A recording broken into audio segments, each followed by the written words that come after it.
जी की तरफ से कि दरिया का सारा नशा उतरता चला गया, वो मुझे डुबाता रहा और मैं उभरता चला गया। दरिया का सारा नशा उतरता चला गया, वो मुझे डुबाता रहा और मैं उभरता चला गया। और ये 44, 52, 99, अरे मंजिल समझ के बैठ गए जिस पे चंद लोग, मैं ऐसे कितने ही रास्तों से गुजरता चला गया। राष्ट्रपति महोदया ने बिंदु क्रमांक 3 में एक और बात स्पष्ट की कि 60 साल के बाद एक ऐसा मौका आया है जब लगातार तीसरी बार किसी प्रधानमंत्री को बहुमत प्राप्त करके जनता ने आशीर्वाद देकर सदन में भेजा हो। और जिस समय प्रधानमंत्री जी ने के बारे में यह विषय आया था, उस समय हमारे विपक्ष के साथी लोग बहुत ज्यादा डिस्टरबेंस भी किए थे। उनके अंदर कुछ एक बेचैनी नजर आ रही थी। क्यों? क्योंकि मोदी जी ने लगातार 3 बार स्पष्ट बहुमत प्राप्त करके वो कार्य किया है जो पंडित जवाहरलाल नेहरू जी के रिकॉर्ड की बराबरी कर ली। और इसलिए शायद हमारे विरोधियों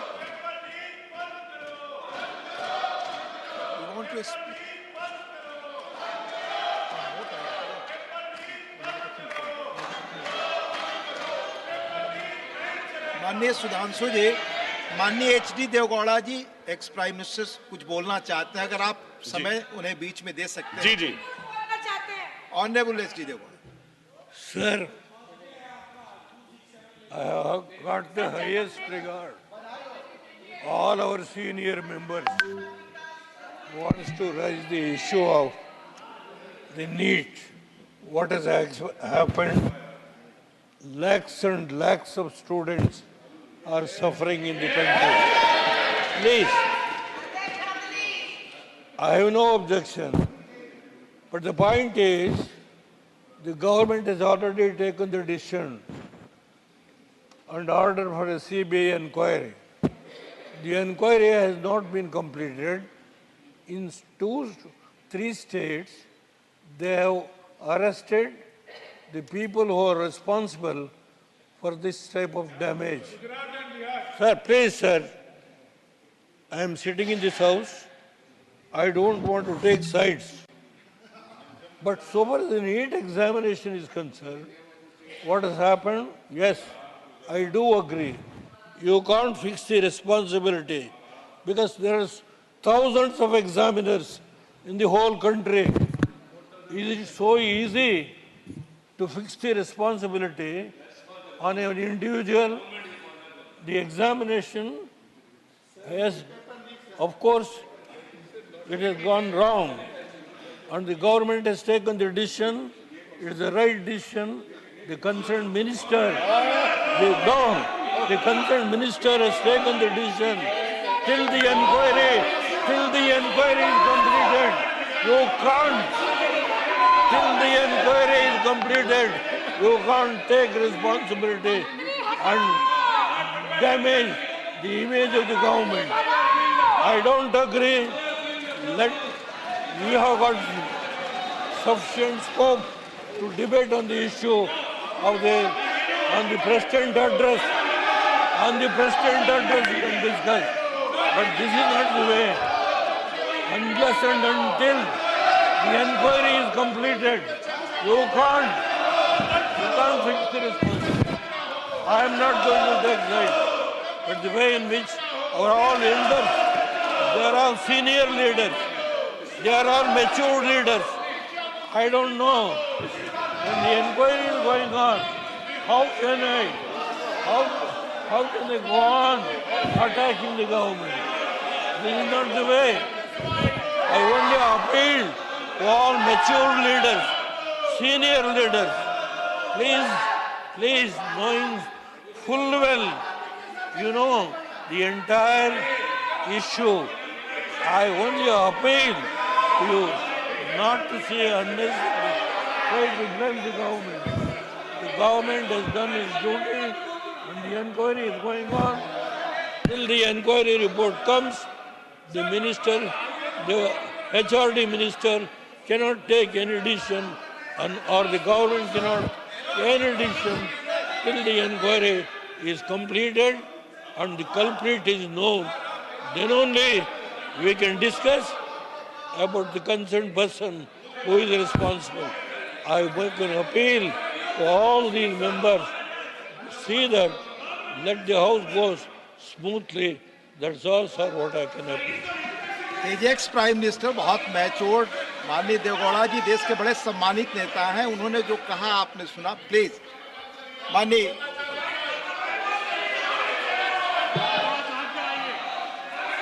सुधांशु जी प्लीज कंटिन्यू योर स्पीच।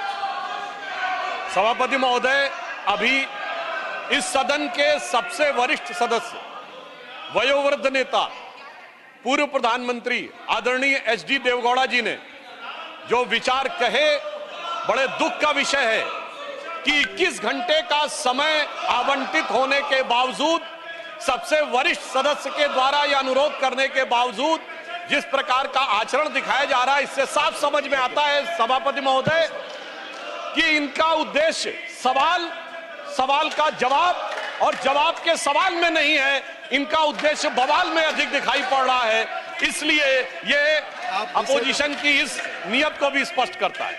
अब मैं विषय पे आता हूं, जो मैं बता रहा था कि बिंदु क्रमांक 5 पर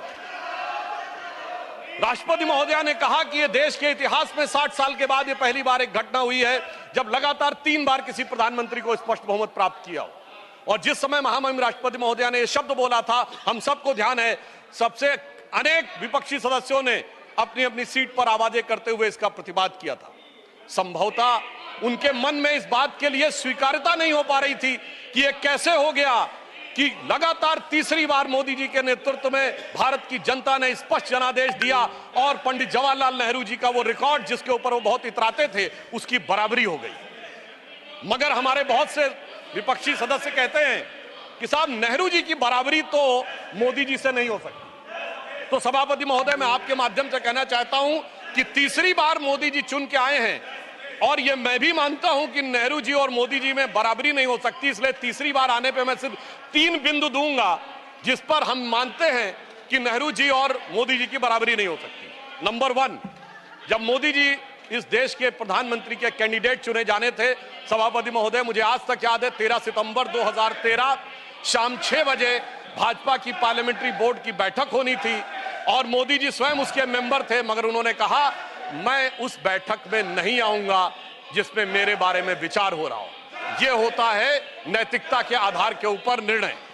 और उस समय राजनाथ सिंह जी पार्टी के अध्यक्ष थे, तो मुझे यह दायित्व दिया गया था कि मैं मोदी जी को रिसीव करके अध्यक्ष के कमरे में बैठा लूं और जब बैठक समाप्त हो जाए तो हम एक साथ जाएंगे प्रेस कॉन्फ्रेंस में घोषित करने के लिए। और महोदय, पूरा पार्लियामेंट्री बोर्ड एक मत था, सारे कार्यकर्ता एक मत थे और पूरा देश एक मत था और तब प्रधानमंत्री के कैंडिडेट मोदी जी घोषित हुए।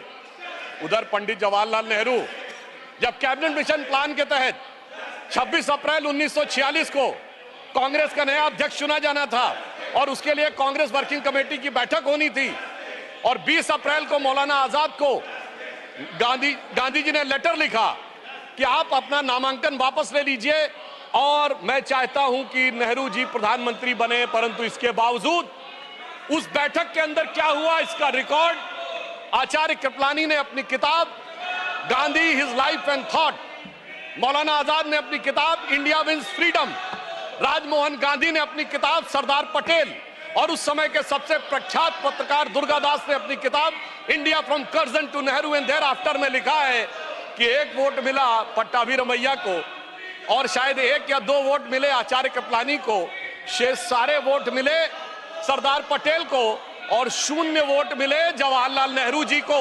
वाकई कैसे तुलना हो सकती है? सर्वसम्मति से प्रधानमंत्री के कैंडिडेट बनने वाले मोदी जी और 0 वोट पाकर प्रधानमंत्री के कैंडिडेट बनने वाले सरदार हमारे नेहरू जी। एक वो नेता जिसको पूरे देश ने नेता माना, एक वो नेता जिसको उसकी पार्टी में किसी ने नेता नहीं माना। इसलिए वाकई तुलना नहीं हो सकती। बल्कि मैं तो कहना चाहूंगा, आज खड़गे जी अध्यक्ष बनना था तो सोनिया गांधी जी की इच्छा थी तो सारे डेलीगेट्स ने खड़गे जी को वोट कर दिया और शशि थरूर जी ने नामांकन वापस कर लिया। उस समय गांधी जी की इच्छा के बावजूद किसी ने नेहरू जी को वोट नहीं किया, तो मैं कह सकता हूं आज खड़गे जी की स्थिति उस समय के नेहरू जी से बेहतर है। अब मैं दूसरा बिंदु कहना चाहता हूं कि इसमें वाकई